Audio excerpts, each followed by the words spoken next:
Tinha um amigo meu, muito amigo, gente boníssima, que ele costumava chegar cedo nas reuniões. Então, sempre estava lá 5 minutos antes. Aí você chegava na reunião e tava ele lá já. Toda reunião. Aí ele sempre falava a seguinte frase: a arte da guerra, chegue antes. A arte da guerra, chegue antes. Interessante. Aí eu fiquei curioso e tal, ele falava muito aquilo. Aí eu resolvi ler a arte da guerra. Então, um livrinho tranquilo, facinho. E aí eu li a arte da guerra. Tem minhas opiniões. Falamos depois sobre isso, talvez. Mas aí um dia eu comentei com ele. Falei, fulano, pô, legal o livro lá, tudo bacana, mas não vi aquela parte de chegue cedo, né? Assim, não tá tão claro assim, né? Não tem uma coisa de destaque, chegue cedo. E ele me respondeu o seguinte: eu nunca li a arte da guerra.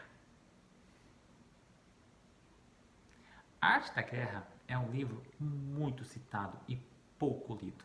Embora seja uma coisa muito fininha, não é um livro, não é um grande livro, não estamos falando de um calhamaço gigante.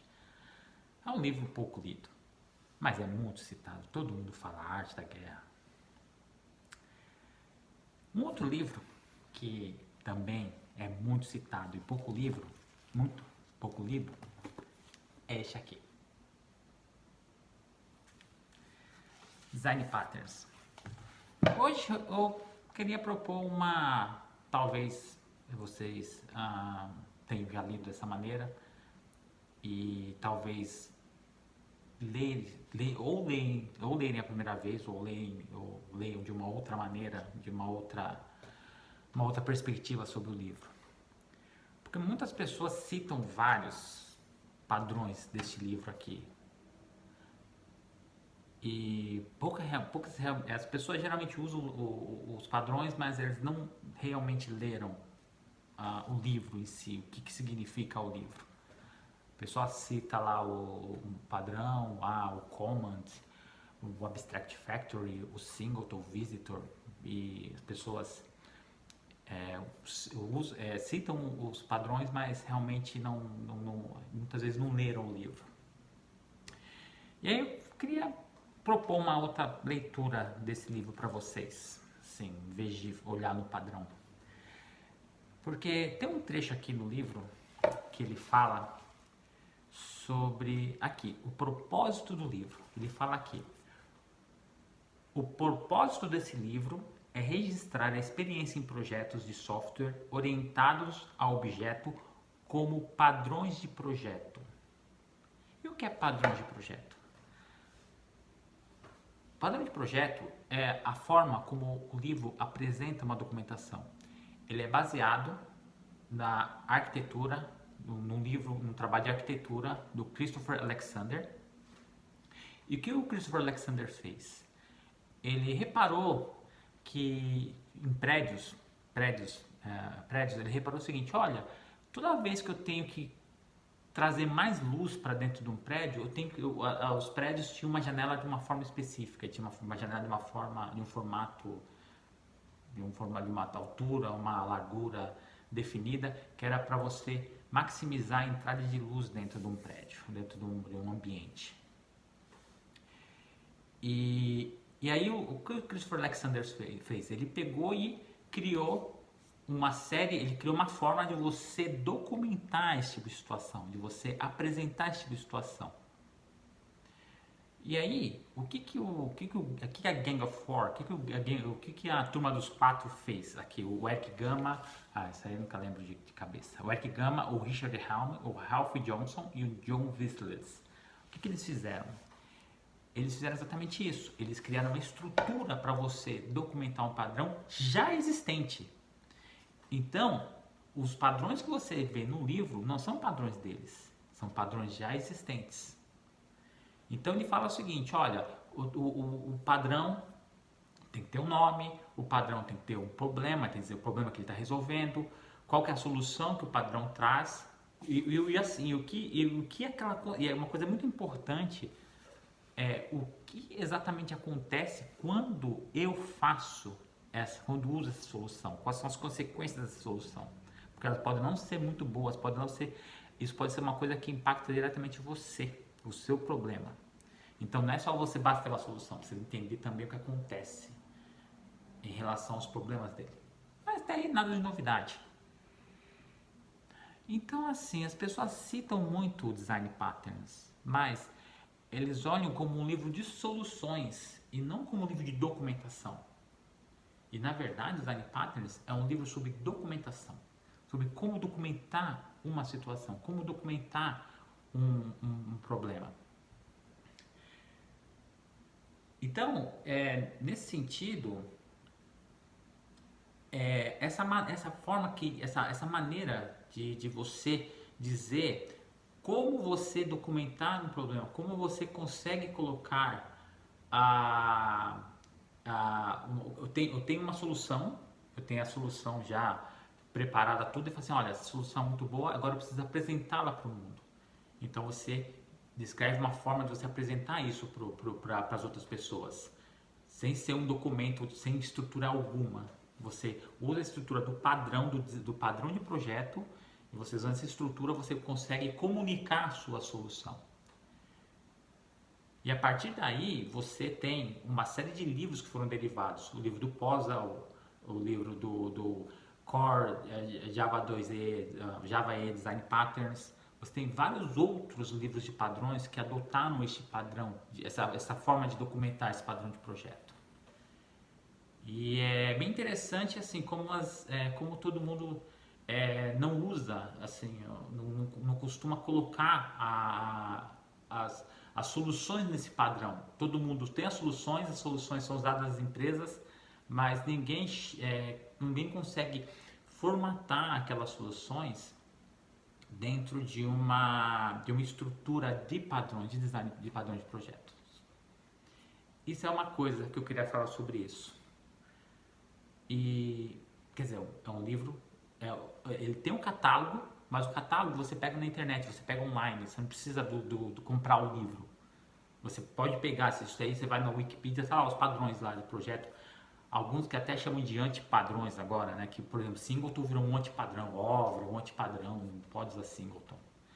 Quer dizer, na verdade, é uma falta de entendimento de você, se você está resolvendo um problema e qual a consequência daquele problema. E existem algumas outras questões também que vamos falar em um outro momento. Mas existe uma outra coisa que também que acontece aqui neste livro do Design Patterns que é interessante a gente ver. Olha só, o capítulo 2 do livro ele apresenta o estudo de caso. Ele está projetando um editor de documentos, um editor de texto, né? Que acho que não tinha esse nome. Esse livro é de 1994. Então acho que não tinha esse nome, editor de textos. É um editor de documentos que ele está criando aqui. Então, o que ele faz? Ele apresenta uma série de características que esse editor de documentos tem que ter. Então, aqui ele fala, deixa eu achar aqui a página aqui.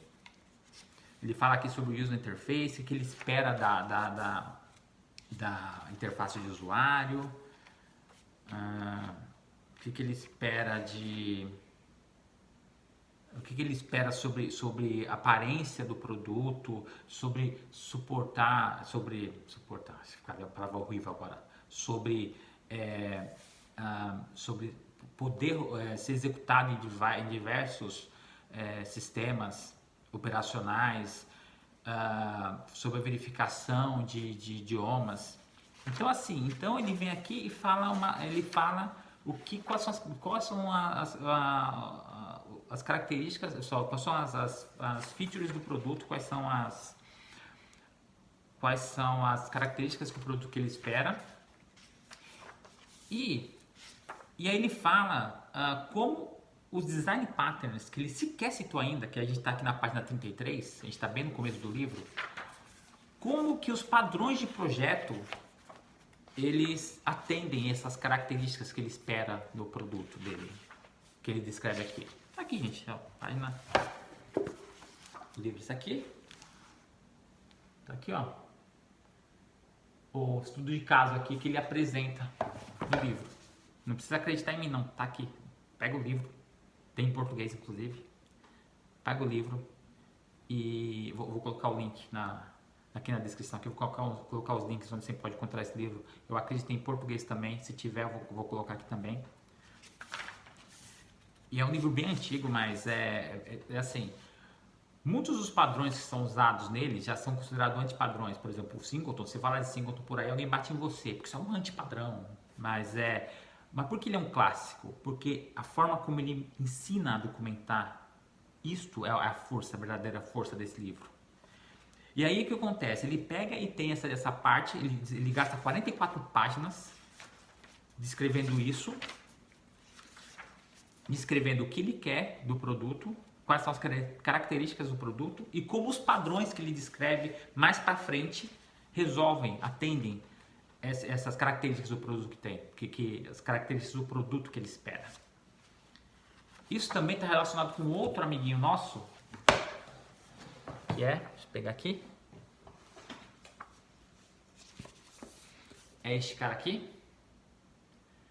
Vamos falar dele uma outra hora, mas é sobre características de produto. O que faz um produto atender ou não uma determinada característica.